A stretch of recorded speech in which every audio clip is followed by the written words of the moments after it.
Welcome to Slow News Day. I'm Steve Poikinen. You know what we're all about over here, and today joining me again is my good friend and comrade Al Suarez, who is, if you remember from the last podcast episode, was joining us this after being with the Embassy Protectors in Washington, D.C. If you have missed the last 48 hours, the embassy was raided by the SS, the Secret Service, U.S. Marshals, and D.C. Metro Police. The 4 protectors who had remained inside were arrested, again, illegally, in violation of the Vienna Convention, in violation of international law, which only seems to apply to everyone but the United States. Al is back with us today to give us a breakdown and just kind of fill us in because we're a little bit in the dark here. Al, what's going on, man? Yeah, so they were in full military gear, okay? It's important to emphasize that. There is minimum footage. They were blocking a lot of people from getting there when they were dragging them out. But as I predicted, they went out Assange style. They were not going to leave willingly. And it's interesting because this was for theatrics, of course, although they did go through the back where there was less cameras, but they were in full military gear. You know, it looked like they were in a military operation. You know, they had semi-automatics, bulletproof vests. They were in there as if it was a hostage situation. They were dealing with terrorists that had a bomb or something. And these were 4 nonviolent activists, and it's like Lee Camp said the other day. He's like, what are they going to use, bananas? It's like they went in like they were dealing with terrorists or something. And the real terrorists, you know, the people that supposedly damaged the water tank, that beat up countless of our comrades, that pushed me, that blocked me and others from trying to bring food and water, those were the terrorists, but they were the ones that they were protecting, right? So the nonviolent people that were trying to prevent war and an escalation and trying to protect international law, they were trying to do projection and say, we're the terrorists, and they handled a situation of 4 individuals, they knew already it was only 4 of them, as if it was a hostage situation. But the real hostages were the people that were inside themselves because they didn't want to leave until a deal was met, and they knew that if they left, they wouldn't be allowed back in, and they were essentially held under siege. So you had all these law enforcement departments working together, handling the situation as if they were dealing with terrorists, and it just shows the patheticness of these people and how they handled the situation. Well, and it also shows it's a quick snapshot of the police state that we live in.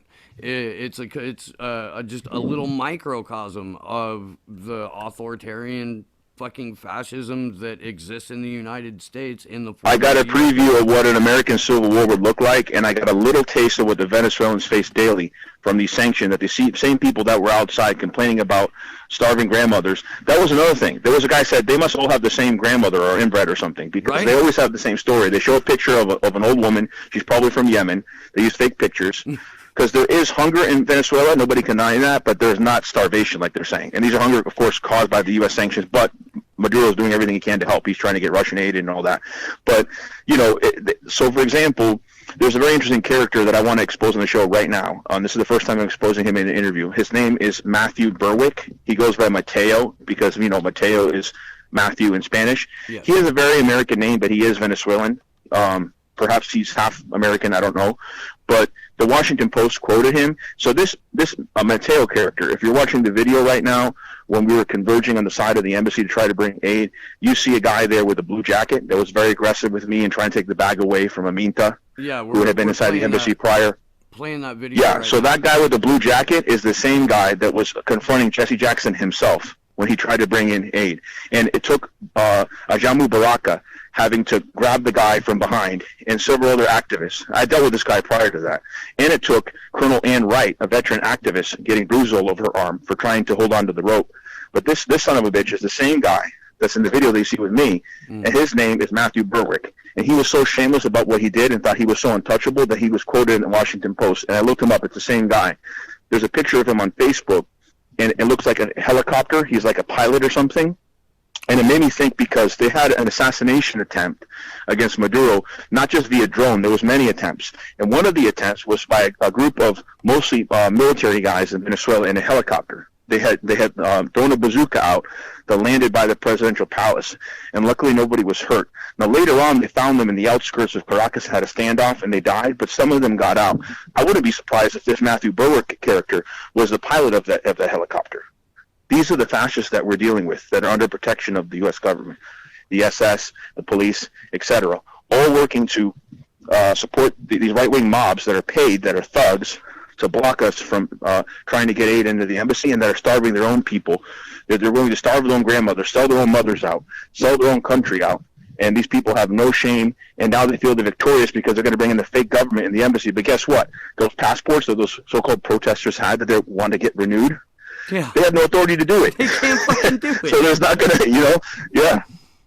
This is, yeah, I mean, I find myself saying all the time, we live in a fucking cartoon, but dude, it's hard to walk around that when you've got a fake ambassador who had to rely on fascist tactics from the United States Secret Service and Marshals and DC Metro Police to invade an embassy that he has no claim to in order to issue passports that he has no authority to issue. And we already know the hotel that Vecchio's staying at, and we know who his guests are.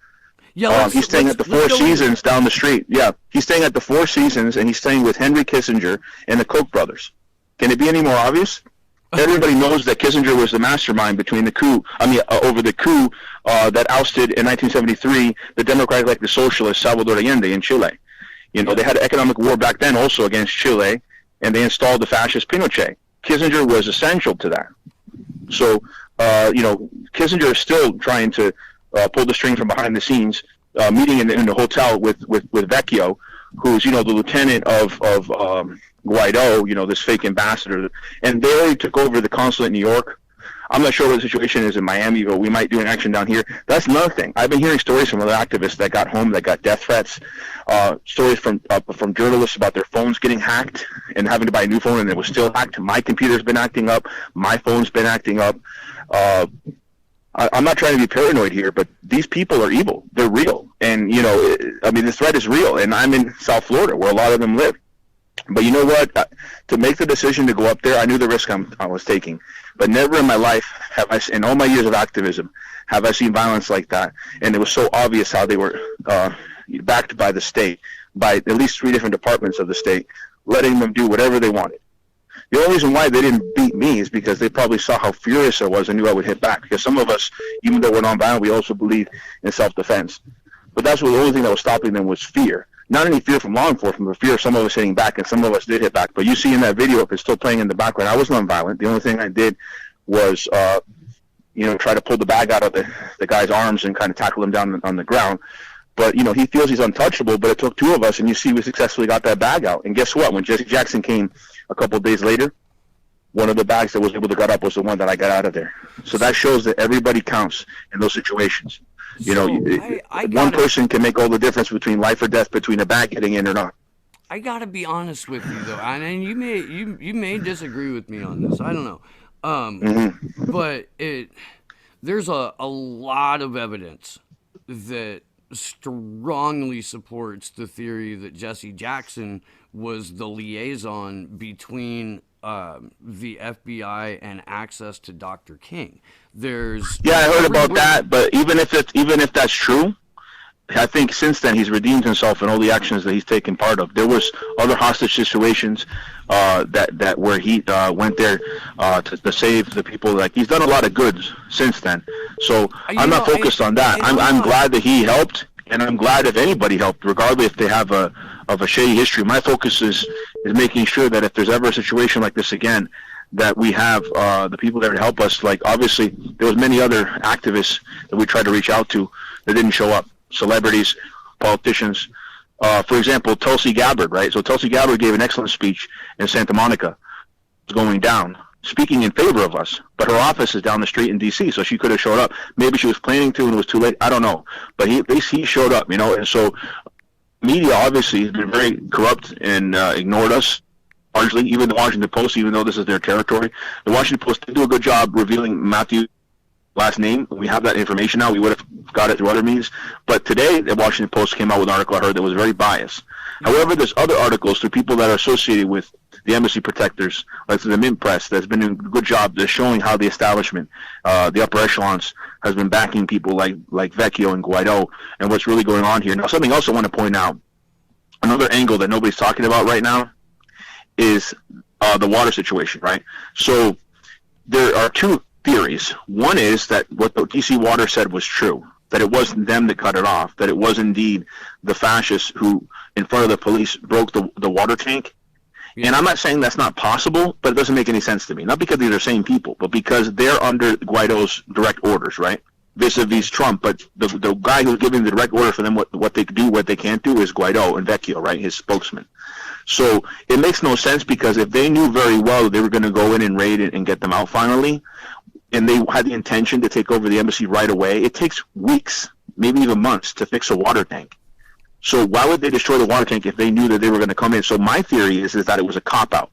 DC Water, just like Pepco, the electrical company in DC, and intentionally turned the water off, and they got permission from Vecchio to use the so-called protesters as a cop-out, to say, no, the Venezuelans that were there did it. But I wouldn't be surprised if the water's all of a sudden turned back on in a couple days, and then there's going to be some explanations that they're going to have to give. Because a lawsuit could also potentially go after DC Water. We could do actions there as well. Yeah. I mean, there's a bunch of different ways that we could go about this, and I definitely want to get into some solutions and some actions that can be taken here in a minute. But more to your point about the people who are responsible for this on Guaido's end. Because you read the Mint Press article, correct? I didn't get a chance to look at it. I've got it. I've got it pulled up right now, and I've got it on screen. The subheading that I'm about to read out to you that I mentioned is the well-groomed spokespeople for regime change, and it mentions Diana Bustillos, also known as Diana Bustillos Vivas, has become a poster child for the pro-Guaido mob. This is your boy Alex right in here with another person who... You said Posada Carriles, who? No, I said Diliana. Oh, okay. I don't know, because Posada Carriles is a Cuban terrorist that lives in South Florida. Yeah. But there are connections between the right-wing Cubans and the Venezuelans. And I think they get to that in the story, too. But more to her, she's a senior manager at Oracle.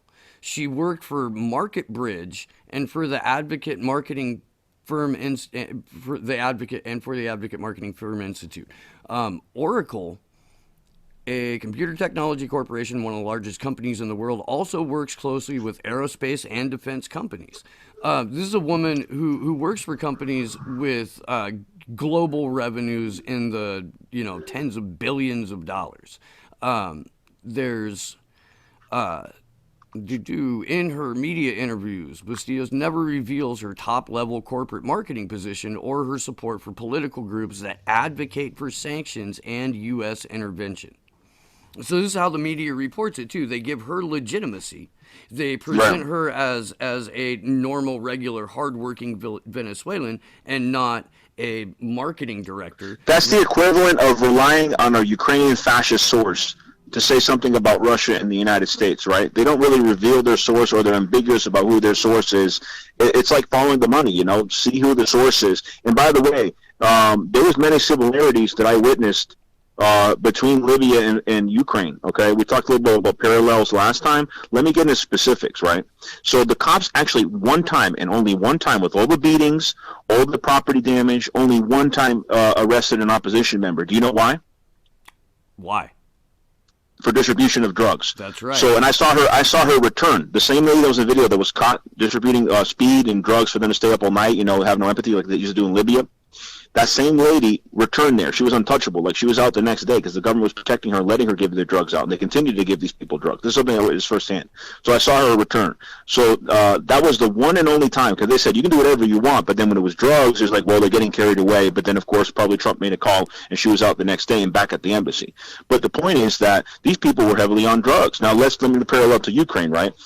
You remember back in 2014, the Union building in Odessa, where the pro-Russian people showed up against the fascist government that took over in Kiev in a coup, right? Yes. So they literally burned the place down. They had a pregnant woman in it that they killed. Trust me, I saw evil up close, man, how toxic these people are. You can feel it in your bones, man. These people were so evil if they could, and there was firefighters that showed up at one time. If they could, they would have bombed the place and burned the people inside.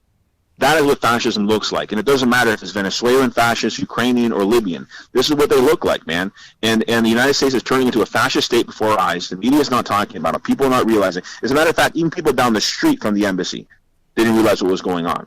That's how big the cover-up is. And that's why it's so important for us to expose this, because, again, it was a preview to American Civil War. This is what a civil war would look like. We'd have fascist, neo-fascist groups and military groups against us, the activists. And we have to start considering different tactics. But as I speak to you, because I spoke to Medea, Benjamin herself, just before I spoke to you. Okay. Around 1:45 in the afternoon, because they have no bail in D.C., the judge decides if you're released. Mm-hmm. So Kevin Z's, Margaret Flowers, Adrian Pines, and David Paul, the last of the four water protectors, were brought before a judge today at 1:45 p.m. But as of about 45 minutes ago, just before I talked to you, Medea said she doesn't know if they've been released yet, and she would know, because they're probably going to do a press conference with them right after if they're not too fatigued. But I heard they were okay physically. One of them was a physician, Dr. Flowers, when they were in the inside. But it's still not known whether they're going to be released today. But they were, arrested yesterday morning, and it's just madness, Yeah, I'm trying to. Okay, they're released. Anya. Oh, thank God. Parampil. I'm on Code Pink's Twitter right now.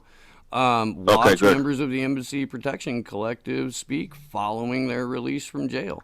So this is great. This is great. I'm going to be celebrating tonight. After I thought they were going to hold them longer. After I get off the phone with you, I'll play this for the audience. But yeah, in about an hour, I can speak for another hour because I committed to speaking an hour and a half, about an hour and a half with you. Yeah. But yeah, this is great news. And actually, I sang them a song today. Did you see that video? I did. I was right before. I like 80s music, man. Yeah, it was one of those Rocky songs. I wanted you to see it too because I was going to sing to them on the megaphone, but there was no time. I did speak to them several times. So I decided to sing that song for them. It's a beautiful song, No Easy Way Out. And it is about fighting for a cause, just like Rocky was fighting, in boxing matches or whatnot. And, we want the same thing. Like a lot of the themes of the Rocky movies was world peace, right? Like Russia versus the United States. And that's what we want too. We want peace. That's what we're fighting for as activists. And, they want to sell out their own country. They want a foreign invasion. They want the sanctions to continue until the people stop supporting Maduro. But that's the thing. The media's narrative doesn't fit that, right? So you had like 6 or 7 quote-unquote think tanks or experts that showed up on CNN, and they're all talking about how Guaido ran in January for president. Never happened. The dude never even ran. I know. He boycotted it. He only ran for the National Assembly. It's like, can you get a single person to say the truth on there? No. I mean, when Trump, they're afraid of Trump, but when he says they're fake news, come on, there's no credibility. Only old people watch CNN. Even Nielsen ratings show that. It's just ridiculous. I've made this point before, and it's worth saying again, that Donald Trump, his primary function is to delegitimize accurate statements. Because when he comes out and says this is fake via news, Twitter usually, yeah, he ain't no spokesperson anymore, right? but when he comes out and he says CNN's fake news, and then you find out that CNN has to retract 38,000 different stories a year, and they've had to fire several different journalists for repeating false stories, and this and that. Yep. There's legitimacy to the statement, but because of who he is as a flesh bag. Yeah, but you know what? If they get fired, let's say Rachel Maddow gets fired tomorrow, right? Because she lies more than anybody. Yeah. And she's a warmonger in the name of liberalism. If she gets fired tomorrow, she'll be hired as a lobbyist in K Street, DC the next day. That's the thing. They have a way out, right? Sure. Just like the politicians. Like if Rubio lost the senatorship, the next day he would be a lobbyist. So they have jobs lined up for them, in case they lose so much credibility that they have to be forced out, Well, and not only that, but Maddow could go straight to, we're on the board of the Center for American Progress with Neera Tanden this minute, and nobody would even bat an eye. They'd be like, yeah, that makes sense. She goes to a neoliberal think tank. They should call it American regress, right? No shit, man. It's Orwellian to call it progress. Let me go ahead and update you too, Al, because on Code Pink's Twitter, like 15-20 minutes ago, rally at noon tomorrow. Join us outside of the Venezuelan embassy. That's wonderful, and I have people on the ground that came from afar that are still there. So don't think that everybody left like me. I had obligations at my college, but that's great, man. There's going to be people showing up for that. There's a bit more too, because from the embassy, they're going to march to the White House to protest the Trump administration's aggression. I don't know how far that is, but that sounds awesome. Yeah. Get a few hundred comrades out there. So there's going to be a march starting at noon tomorrow, and then you'll find this interesting as well. Reuters made up a trespassing charge against the Embassy Protection Collective, falsely claiming they were charged with trespassing. Prosecutors. Oh my God! You know what I don't get about Reuters? Assange and Chelsea Manning. This is what they're alleging, right? They're accusing them of having shown a video where, was it 4 or 3? At least 3 Reuters journalists were killed in cold blood that they tried to cover up by U.S. troops, and children were wounded. There was no militants in the area.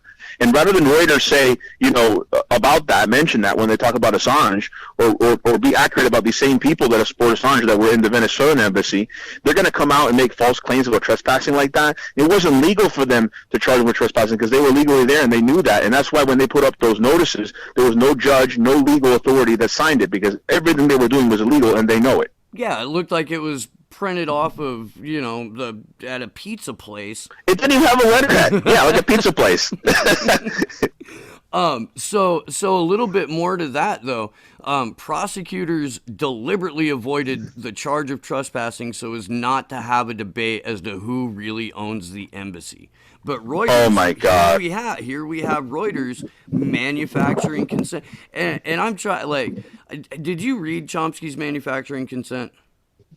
I've read parts of it. I've interviewed Chomsky once, and I've read a lot of his work. Yeah, it does fit that analysis, though. I'm pretty sure. When I had Jared Beck on the podcast. I know his wife very well, Elizabeth Lee Beck. She's also a great activist. And Jared and I were talking about this, where and he brought it up that okay, they manufactured consent. They already did that. The consent has been manufactured. Right. What they manufacture now is confusion in a post-consent America. And that really fucking struck me, man. It really did. Wow. Because there's a lot of veracity to that statement. And I think that it should kind of be explored more when content creators meet to fucking talk revolution on goddamn YouTube.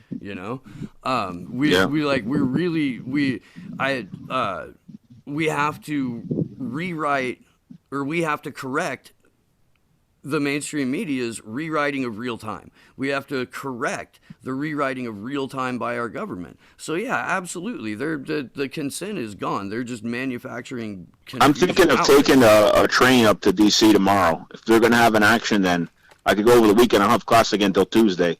Yeah. But, there's a piece of me that's still there, and we all feel this. I have a comrade. He's a veteran that was with me on the front lines in D.C. He lives in a similar area to me. We plan to meet up, but we all feel this when we go home. There's a piece of us that's still there, and we have this longing to go back. But even though I was there for a short time, it was an extraordinary experience that you'd have to be there to understand. But, they were like my family. I really loved the people inside. And when I saw them for the last time, I had to say goodbye to them. It was one of the hardest things I ever had to do.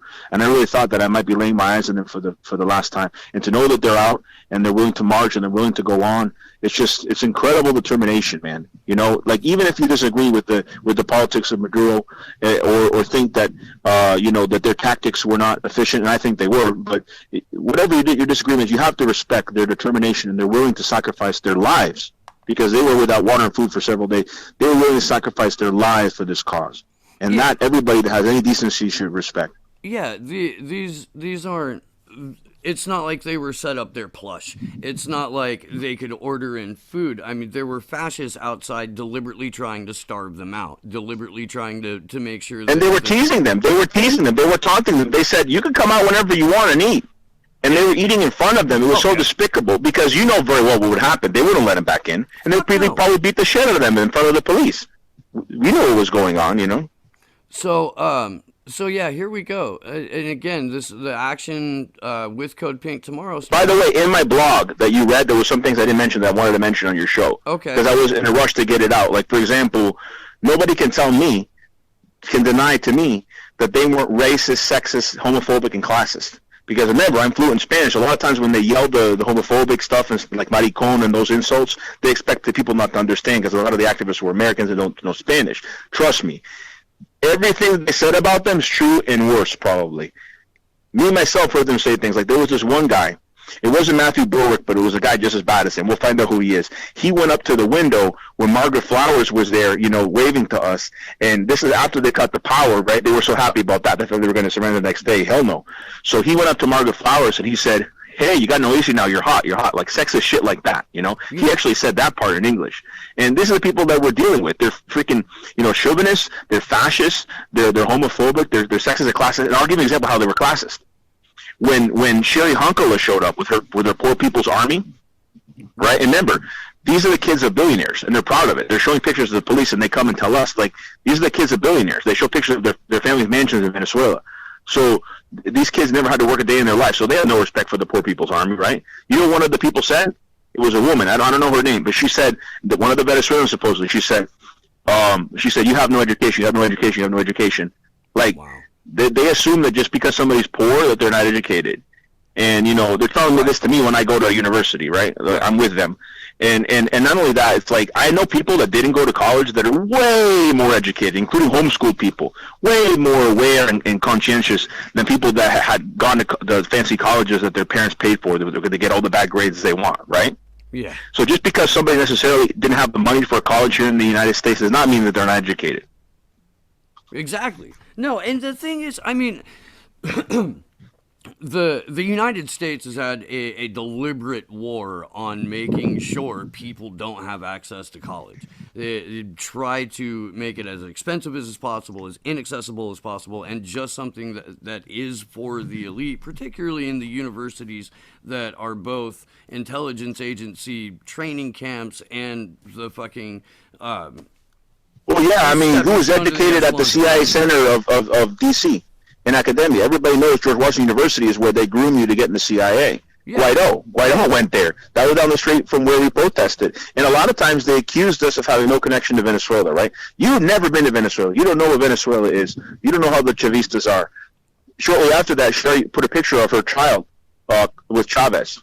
When she went to Venezuela, Chavez met her younger son. Like, these are people that know Maduro, that know Chavez, that have been at the invitation of the government, that walked the streets of Venezuela freely and saw how it is. So they know what they're talking about. Kevin Z's and Margaret, they were both in Venezuela recently. right. But, I saw them on video down there before they went and became occupants of the embassy. And it's important also that we use the word in the right way. I don't call them they're occupying it, because that would imply it's illegal. Right. No, they were occupants. Invited. They were the legal occupants, the temporary occupants of the embassy. Yeah. I've got a video running next to me right now, and it's Vecchio trying to hold a press conference, and they're being drowned out by activists and comrades on the ground there. They can't even. I would love Kevin Z to show up to that, because Vecchio's probably assuming he's still in jail. He's like, I'm out. I'm still here. You couldn't kill me. Yeah, no, this was earlier today, but he's a big guy too. Well, actually, Kevin lost. Well, yeah. Well, Kevin lost a lot of weight too. Oh, it was really emotional. So yeah, because these people, they could only eat like one meal a day. And how do I know this? Because I talked to Aminta. I talked to people that were in there with them. Can you imagine having to survive on one meal a day in the heat with no AC, little water, having to collect rainwater? Yeah. But that was the resolve that they had, Yeah. Yeah, and I mean, there, I can't say enough, like, just how fucking much of a literal siege situation this was with these people inside there. Yeah, you put it on your show. I don't think anybody before that had a show where they called it a siege. After that, we started calling it a siege. Yeah, but that's what it was. They were being besieged, And what I was going to say, for example, like Margaret gave a very impassioned speech from the window. It was an impromptu speech. And, I could hear everything she was saying. I was close enough. And then I was repeating a lot what she was saying on the megaphone for those that couldn't hear it. And, she was talking about how if they're able to violate the Vienna Convention and invade the embassy, the world implications, right? All the other U.S. embassies that could be taken over the same way the president that it sends, right? And so I started saying, yeah, and it could cause World War III. And I quoted Einstein and gave my own little speech. And then Kevin, the night before he was arrested, inside the embassy, the night before they grabbed him, he gave an interview. He said the same thing. He said, we're really here to prevent World War III. So like I was talking to an activist the other day. I said, you just speak out about this. And he says, well, that's kind of an international issue. I'm focused on local issues. Like, yeah, it's an international issue that has broad implications, including the potentiality for World War III. That's how important this is, man. It's about the very survival of the human species. Yeah. I mean, there's when we've got the doomsday clock at 2 minutes to midnight, when we've got like the State Department coming out telling us that they're flat out going to create a false flag just so we can go to war in Iran. When we've got when we've got Gene Simmons giving a State Department briefing, there's fucking something wrong. Trump found another celebrity to do it after he hasn't had a spokesperson in like a year. Yeah. Gene fucking Simmons. And my God, dude, do you remember the movie, when Gary Oldman was Dracula, Bram Stoker's Dracula? And Keanu Reeves was in it, and Winona Ryder was in it, and I hope I don't get any kind of fucking copyright violations for this. But I like Keanu Reeves and Winona Ryder, so I had to watch it. But the Gary Oldman plays Dracula, and there's like a moment where he's transitioning from young handsome Dracula into fucking centuries old decrepit fucking monster Dracula, and Gene Simmons is about like 2/3 of the way through that transition. If you take a look at the guy and then you take a look at the flick, you'll see exactly what I'm talking about. Like, he's almost there to full-on Crypt Keeper fucking vampire status. It's gross. I mean, these people, they have no empathy. Like I said earlier, a lot of them are on speed, on heavy drugs to keep them up all night, where they can't feel any remorse for what they're doing. And, of course, there's sociopath. There's pure evil. You can feel the toxic coming off them when you're near them. They've They had fucking... architects for Raytheon on the ground in front of the embassy. They've had you're absolutely right. These are people who represent the fucking the worst and most authoritarian elements on the planet. These are people who's like engage in for a business regime change. These are people. What's something I didn't tell you last interview about that night when I showed up? Something I just remembered. I didn't put it on my blog either. When I showed up to try to help Margaret around 3 a.m, I told you about that last interview, right? Yeah. But there was something I didn't tell you. So, the comrade that was there was 2 guys that was there, and also a guy who was very helpful, David. I mentioned him in my blog. I'm not going to release his last name. He's still in the action. But anyways, David was very helpful that night. So what happened was David and I didn't know each other. And in these situations, you have to be careful. They're spies all the time, right? Right. So he did seem familiar. So I started talking to him, and he was on our side. He was one of the few guys that was keeping an eye on the building.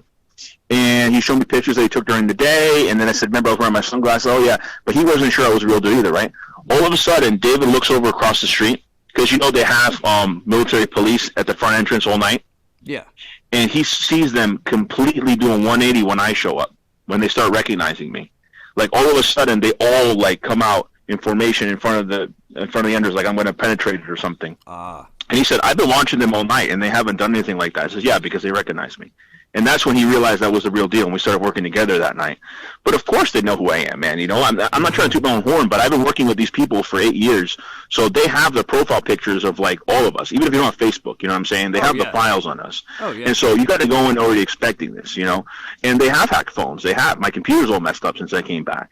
And, you can't let them intimidate you because you have truth and justice on your side. You're on the right side of history. That's what you got to realize, I agree. I do. I saw an article this morning or yesterday morning where the Homeland Security is admitting to compiling a list of journalists and of quote unquote thought leaders and activists and shit like that. Not like there hasn't been COINTEL programs. Yeah, Telesur, Russia Today, the most progressive journalist channels, they were the ones that were coming out always interviewing us. Oh, yeah. I think CNN only showed up one time, and CNN got pissed at the Guaido people because the Guaido people were blaring alarms in their ears too, and they wanted to report on it. Bosses said, just don't go and report on anything. Because anybody that went there, even if you were neutral, you were hating the Guaido people because they were like the most like right-wing, fanatical, like monstrosities of like the worst elements of the opposition were showing up there, and they were just anybody would show up and hate those people.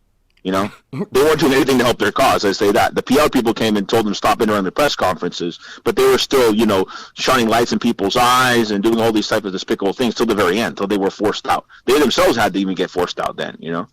So and so this is something interesting that I just read off of that MinPress article that we've been referencing throughout the interview here.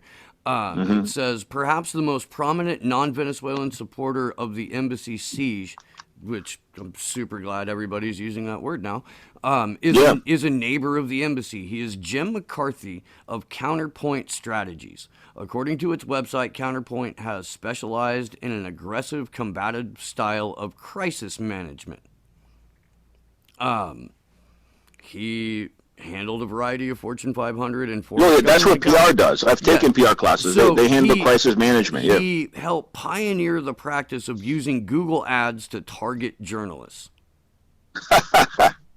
That's who they have their own Wikipedia, man. I mean, now even Wikipedia is saying that this illegal government is real. Have you seen the Ask a Venezuelan hashtag thing where it's all the fucking expatriated sons of fucking the people who tried to overthrow? Listen, I can tell you right now, there's a Venezuelan who's part of the Hands Off Venezuela committee that I've gone to a couple of their meetings here in South Florida, and there's a guy, 100% Venezuelan, born in Venezuela, that's with us. And there's Cubans that are leftists that are here. They're just not as outspoken because they're afraid they're going to get Molotov cocktails thrown at their house.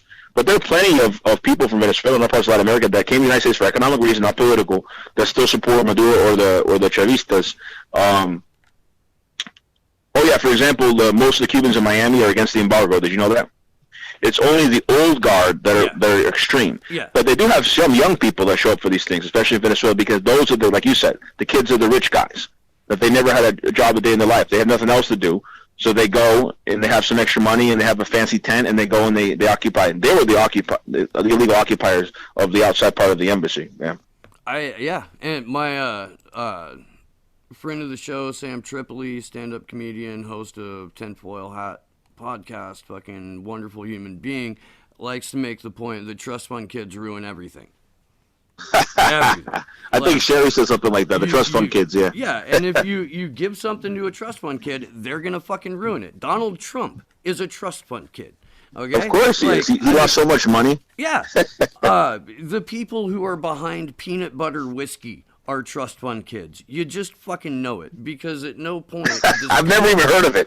Peanut butter whiskey? Peanut butter fucking whiskey. You know what? I guarantee you, right before the Roman Empire collapsed for the last time, they were drinking some fucking peanut butter whiskey.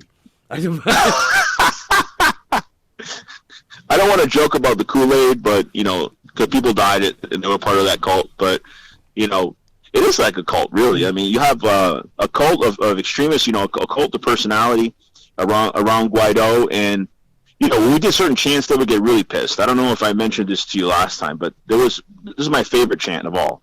We said, "How many coups does it take? Juan Guaido is a fake."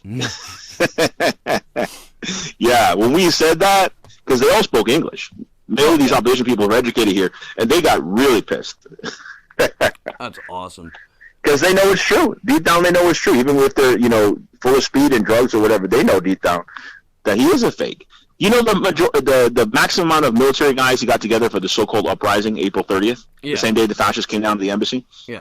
The maximum amount, I heard it was 15, but no more than 20. Yeah. So you're going to tell me in a country that has hundreds of thousands of military guard, that has 5% of the population of people's militia, that now have Russian technology coming in, that they're going to be threatened by 20 guys in police uniforms that had to go hide in an embassy afterwards? Well, and what? I mean, 20 military guys? I mean, come on, that's not an uprising. What we found out through some reporting is that the guards were duped in the first place. Yes, yes, that's actually true. I'm surprised that you know that, not knowing Spanish. But yes, I've heard through Venezuelan sources that they were told that that Lopez had reached a deal with Maduro and that he was going to be released. So Yeah. the guard that was on station there to guard the mansion where Lopez stays in house arrest, in his mansion, right? Of course, he's of the upper classes. Lopez is part of the opposition with Guaido. They're part of the same party, the most extreme of all the opposition. So when they were able to get Lopez out, he took refuge in the Spanish embassy afterwards. It wasn't they were trying to support Lopez. They were lied to by a sergeant who was a sellout who said, guys, you can go now. We're going to bring in other guys, and Lopez reached the deal, so he's going to come out today. And that's how they were able to get him out. It wasn't like there was a large section of the military that liked Lopez or wanted him to get out because they know he's a traitor. So. No, and I will say that the reason that I do know that is because I follow at Venezuela Analysis on Twitter. Oh yeah, they do a lot of great work. Actually, Venezuela Analysis is the one that did the interview with Kevin the night before he was arrested. And big shout out to that page and that organization. If you're not following them, please do so. Yeah. So I know about Venezuela Analysis because I watch Abby Martin. Well, yeah, Abby Martin, I was in touch with her back when she wrote for RT, but she switched over to Telesur, and she's been doing a lot of great work. She suffered death threats. I mean, they threatened to burn her alive because she showed how they did lynchings of black Venezuelans. There's another thing, man, you got to understand. Most of the police that they brought in, not the SS. The SS were mostly white guys that were white supremacists. Yeah. Like we even have pictures of their tattoos to prove it. Oh, but besides the Secret Service, we have black cops, black Metro cops. I would say 90% of the cops, the Metro cops, were black. Yeah. And so we had to explain to them, because a lot of them didn't even know what was going on, or they were told lies, that these were the Venezuelans that went along with lynchings of black Venezuelans that didn't even know if they were Chavista or not. Right. And and then they got out of the country, and the U.S. is protecting them. These people are criminals, Yes. Yes, they are. They're fucking criminals, and they deserve to be called that, treated like that. And the fact that we're not doing it isn't just a lapse in fucking judgment. It's the result. I stopped calling them opposition, because you have moderate opposition that take part in elections in Venezuela. I prefer Maduro, but they have legitimate opposition there that won some positions. I just call them fascists. That's what they are. In my blog, you hear me say fascist this, fascist that. That is what their ideology is. And I'm very serious when I use that word. I don't use it lightly. I'm a person who is very studious and has studied the different types of fascist tendencies and everything. Not only their tactics, their ideology, their background is very fascistic. That's 100% accurate. When you have the kind of imperialistic mentality that we do, and I would love to see fucking pictures of fucking or of the tattoos, if you could get those over to me. Well, actually, all you have to do is look at the cover picture of my blog. Okay. The one where I write about my experience in D.C. You see a woman there, Sharon Black. Yeah. If you read the description of the photo, because you might overlook that, in the photo she has a huge sign with a picture of the SS officer arresting her son who got 2 blows to the back of the head. So apparently it's assault if your head touches the guy's hand, right? So, well, it was a closed fist, but you know what I mean. So the guy's on the ground being arrested by the SS officer. The SS officer's of course, has the tattoo covered up by his long sleeve shirt. His long sleeve shirt's pulled up at that moment, and somebody was very intelligent. I don't know who took the picture, but they got the picture, and it shows the Nazi symbols, like a Nazi moon or something, on the guy's arm. And I took that to understand that Trump was recruiting the most racist elements of the SS. Because not all the Secret Service racist, but he was assuring that they were fascists that were in there because they were going to back other fascists. Even if they were from Venezuela, they're part of an ideology that's all over the world. So, the SS, when people kept telling me to stop calling them the SS because those are the Gestapo in Germany or whatever, I'm like, no, they are using SS tactics, and a lot of them were taken as a compliment because of that very ideology. Yeah, we've got different. I mean, Jesus Christ, dude, ICE uses Gestapo tactics all the fucking time. The regular police department uses Gestapo tactics all the fucking time. Yep. It's not invoking Godwin or in any sense hyperbole to fucking say that when it's accurate. Jesus Christ, man. And by the way, we should refer to Maduro as the actual president for 2 reasons. Because it almost sounds like the Spanish word for current. The Spanish word for current is actual, right? It's spelled the same as actual. Okay. So I like to call him the actual president, not just because he's actually the president and not Guaido, but he's the current guy, Yeah. Yeah. I mean, And by the way, not everybody there liked Maduro, but they were there because they believed in what we were saying, that we don't want intervention or invasion. That's really what it is. right. And we don't want sanctions because that hurts the people. It actually strengthens the leadership. How did all the embargo and the sanctions against Cuba work out for the Castros? Fidel was able to live out his last days in Cuba, so it doesn't really work, right? But the United States doesn't get it. And, Putin, for example, sanctions against Russia made him extremely popular. Extremely.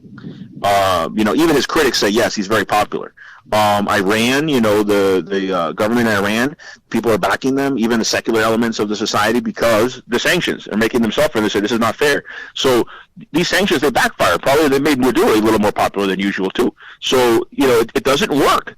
But the U.S. keeps making the same mistake again and again. It's like that guy, what's his name, Kiriakou? Mm-hmm. They keep using the same playbook, but Einstein would call this insanity, Yeah, well, his closing point on that is they get away with it.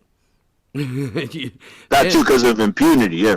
And I mean, and if international law applies to everyone but the United States, right?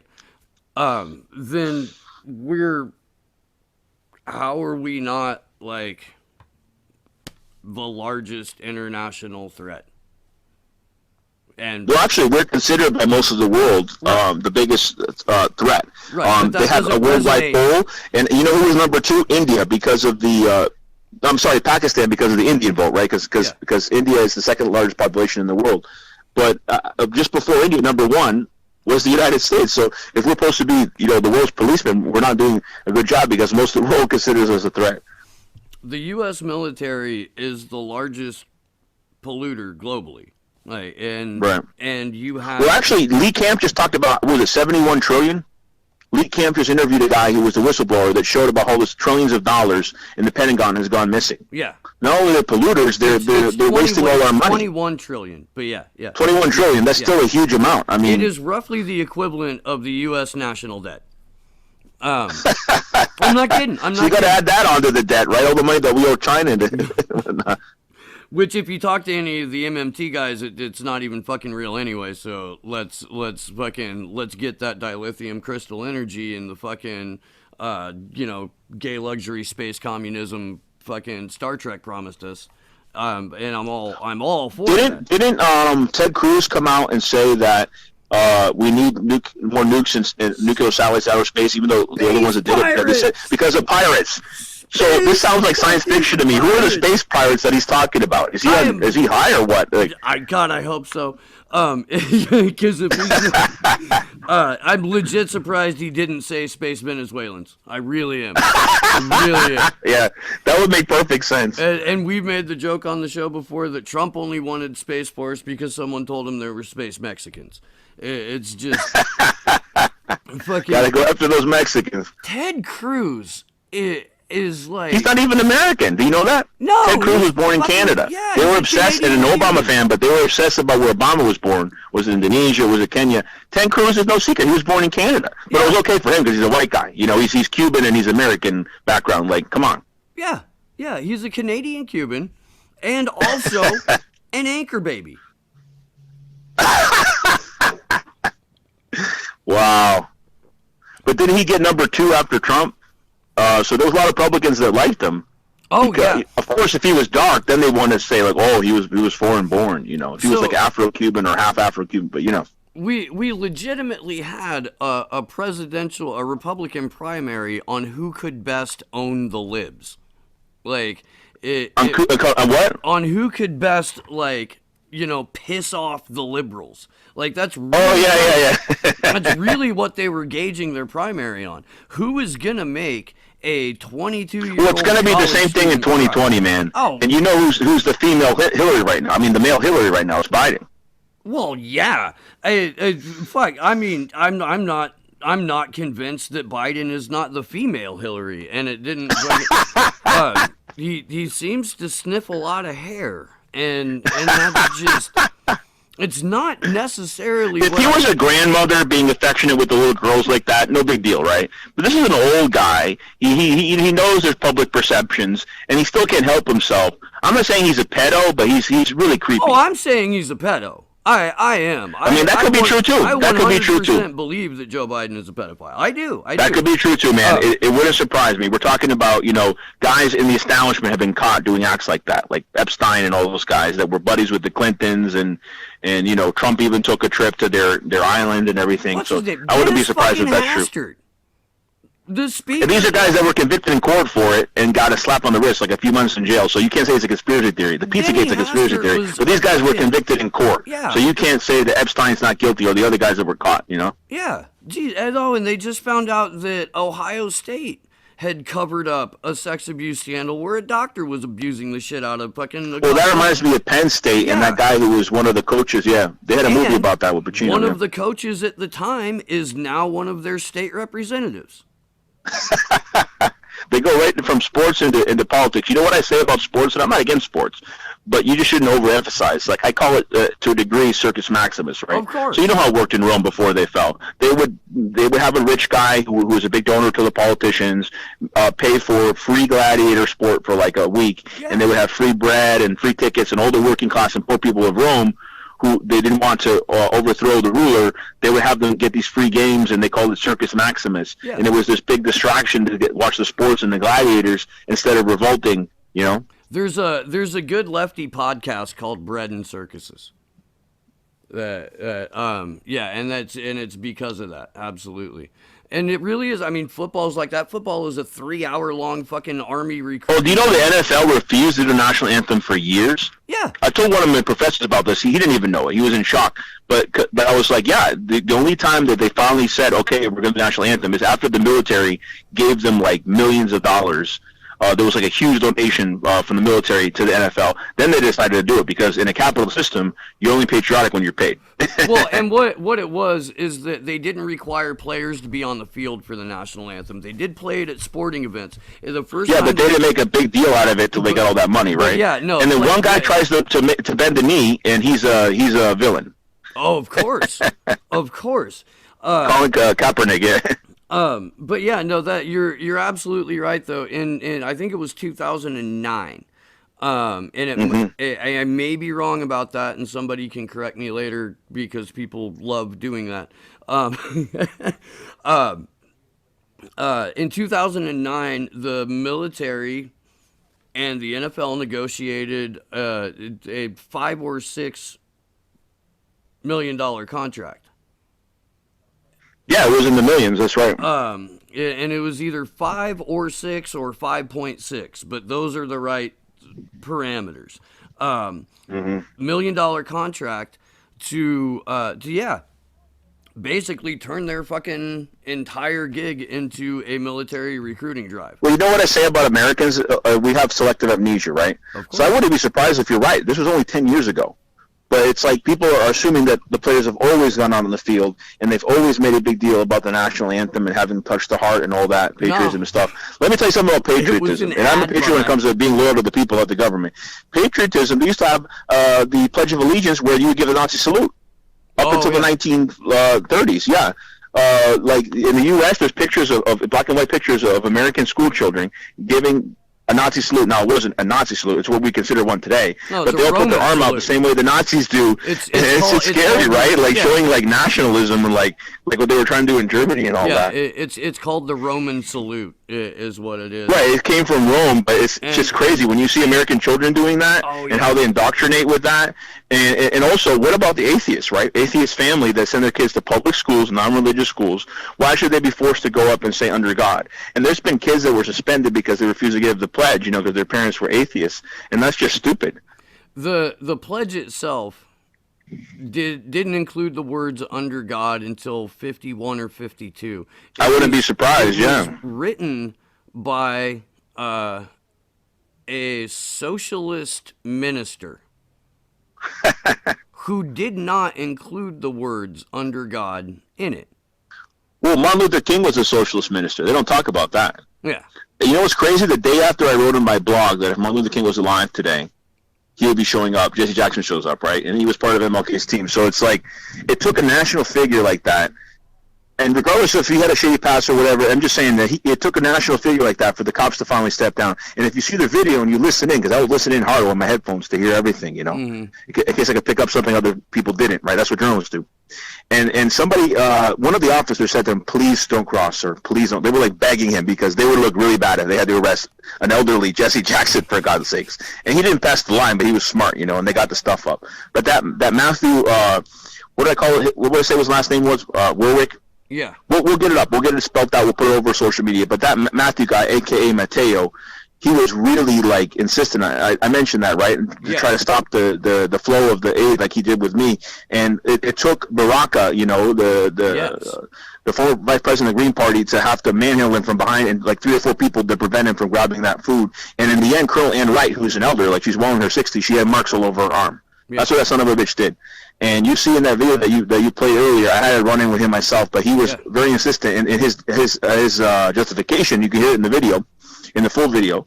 In the beginning, a lot of people won't play that part, but he says, "Oh, don't give them aid because they're starving my grandmother." And you know what I would have told him at that moment? I said, "You're starving your own grandmother backing the sanctions. You would sell out your mother. Get out of here." You know, like that guy's a son of a bitch. You know? Yeah. I have no respect for those people. No. Neither do I. They're certainly not. They're certainly not earning it. That's for fucking sure.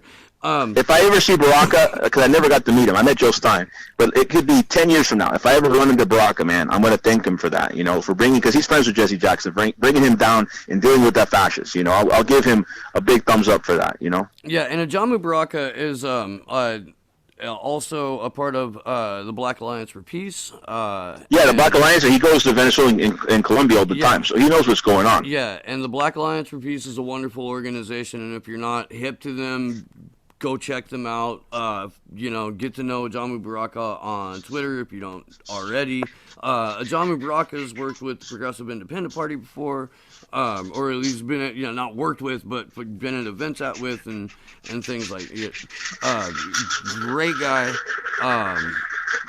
Lifelong activist, fucking definitely someone whose opinion. Because you see in the video, Sherry Honka lives there with me, the woman with the long dark hair. Yeah. She was the first presidential pick of Joe Stein. She's friends with Baraka as well. Yeah. And so my theory of what happened, I didn't hear this from Sherry or anything, I just think this is what happened, is that after that desperate act where we tried to bring up the food and we were unsuccessful, right. She called Baraka and said, we need to bring a national figure out here. Yeah. And that's finally when Jesse was able to come and intervene, bro. Because that's what it takes, The cops are shameless. When it comes to a national figure like that, that's what I'm saying. It's so important that celebrities and politicians that only verbally have supported us, they should come out, But also there's a lot of sexism, right? So let's say Pamela Anderson, who's a great activist, right? She's good friends with Assange, and she complained about how Ocasio-Cortez is a hypocrite on Venezuela, and she is. Yeah, she is. Let's say Pamela Anderson came out to try to deliver the food. They probably wouldn't respect her because she's a woman. But again, if they had a national figure, especially a guy, so they're like Jesse, it did make the difference that day. He was able to deliver 4 bags, and they would have been able to hold on for much longer. But the next day is when they did the raid, yesterday. Yeah, so, and that's my point, man. Wherever Jesse Jackson goes, people get shot or arrested or fucking surveillance. Yeah, but it was going to happen regardless, man. Yeah, I know. I thought there was a chance. No, I'll be honest. I thought there was a chance that Turkey would take over the embassy as part of a deal, and they would be able to leave. I thought that in the beginning. But when I saw the extent firsthand of the violence and the repression that was going on there, I knew there was no way. They were either going to die out in that embassy, and I thought that was a real possibility, or they were going to go in and raid. There was no other way out. Yeah. Yeah. No, and that's the sense that I got almost immediately the first time that you and I talked about this. And and you have said that you don't want to toot your own horn, but I will do that and do that for the show too. This show out-reported 99% of the media on this situation. Yeah, I appreciate that, man. We have to get the word out, and people shouldn't feel bad if they couldn't make it in time before it got shut down, as long as they're getting the word out, because it's so important. This is what Kevin said to Venezuelan Analysis as well, the last night he was in the embassy. He said, if the media doesn't cover it, do a people's media. Use your social media, know? But we all have to try to spread the word and talk to our friends. I've been talking to people on campus about this all day, and every person I talk to, they're in shock. They hear bits and pieces of it, but they don't realize how dramatic it was, because the Washington Post, the New York Times, they haven't done their job in showing what was really going on. No. Well, and this is supposed to be the media that's hostile to Trump, but when it comes to war, they're all unified, right? Just like with Iraq. the main outlets of disseminating quote unquote news for the empire. I mean, there's Yeah, when it comes to imperialism, they're all unified, right? yeah, George Carlin used to say, and God rest his soul, He was a good guy. bipartisan just means a larger than normal deception is taking place. Right?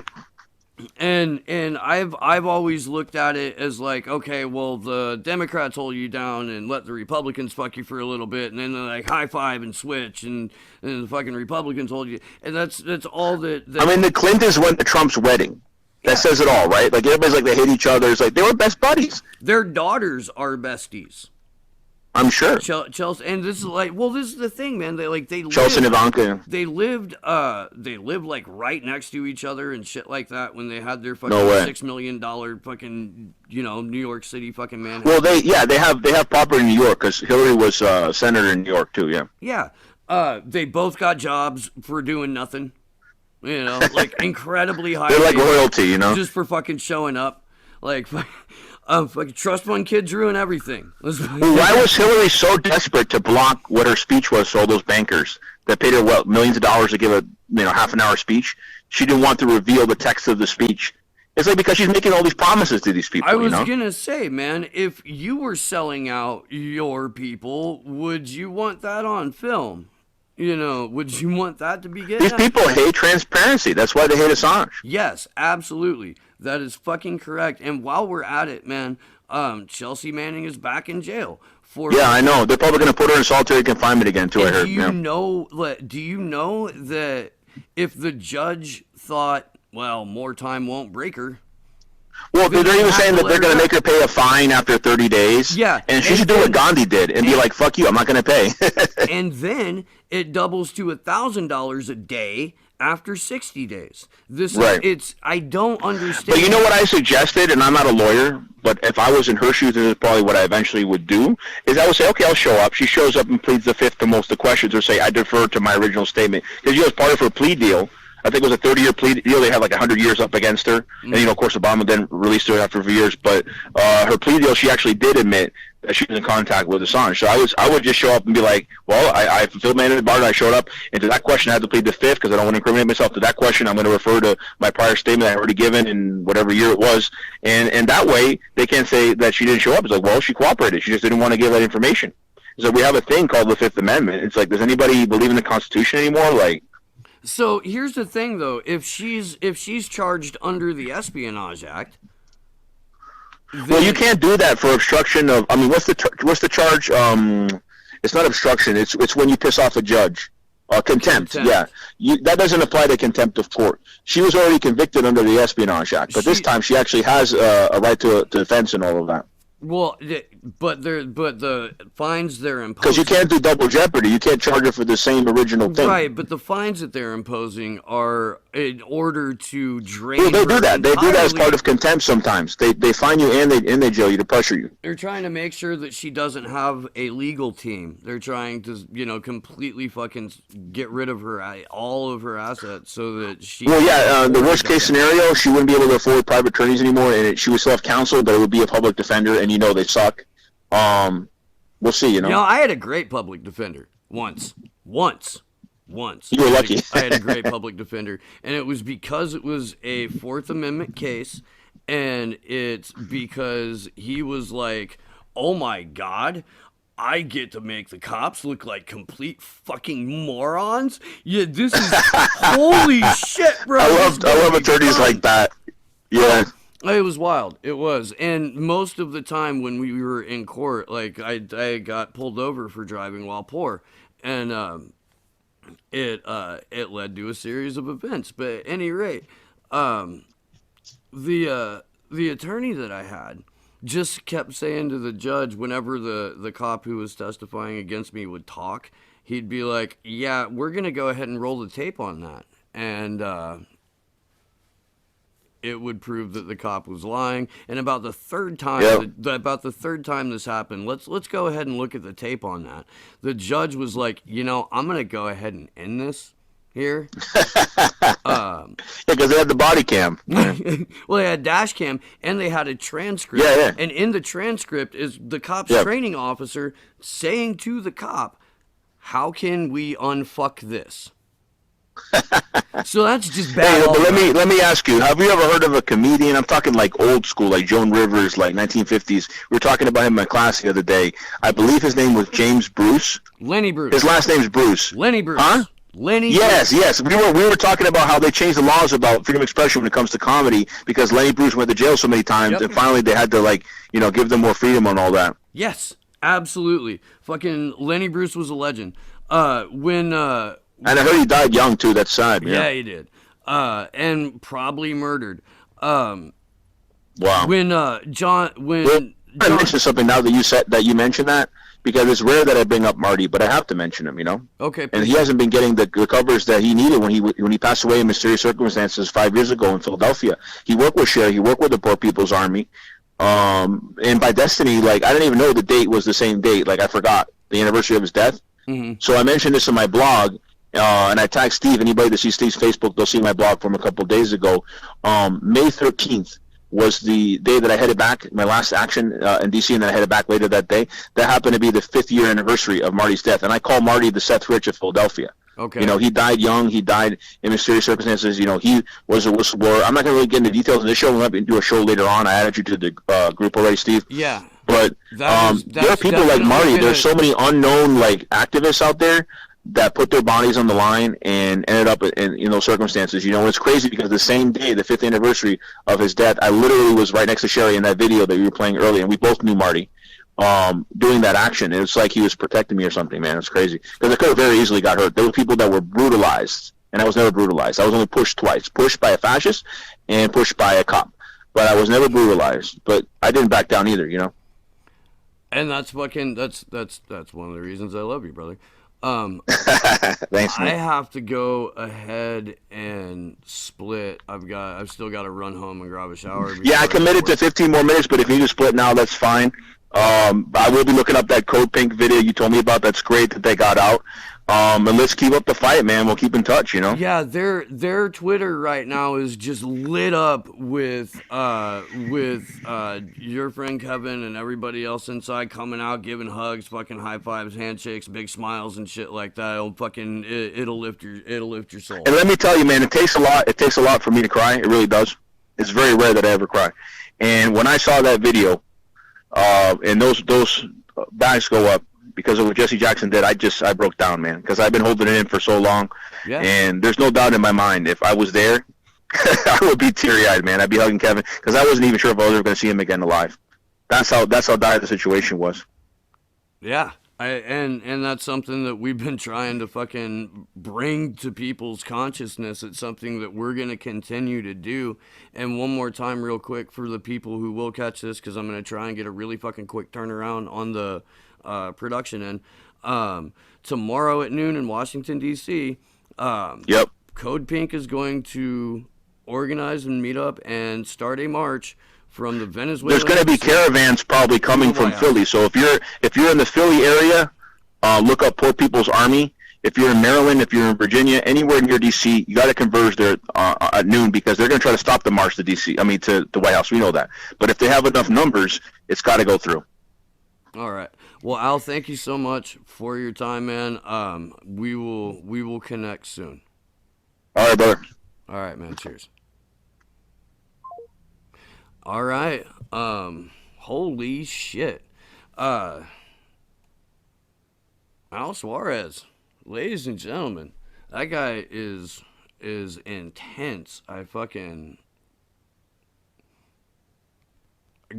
really admire what he's doing right now. And yeah, if you I think it's publicly on my Facebook page, the articles that he's written on his blog, and you can go check those out. And I'll go ahead and throw a link to the blog in the YouTube when I post this.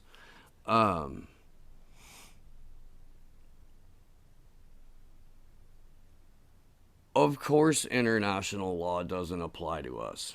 Of course, if this was any other country or involved any other country, there would be reciprocation. If Nicolas Maduro is the dictator that they say he is, if he is this narco trafficking criminal overlord fucking nightmare motherfucker, if he's that guy,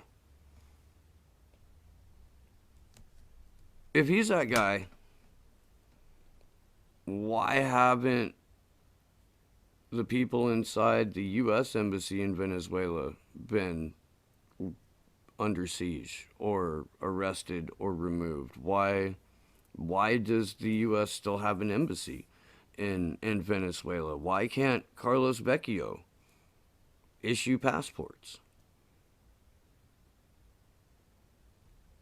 Regardless of whether or not you believe Nicolas Maduro is a good president or a bad president or a good person or a bad person, he is the legitimate president of Venezuela.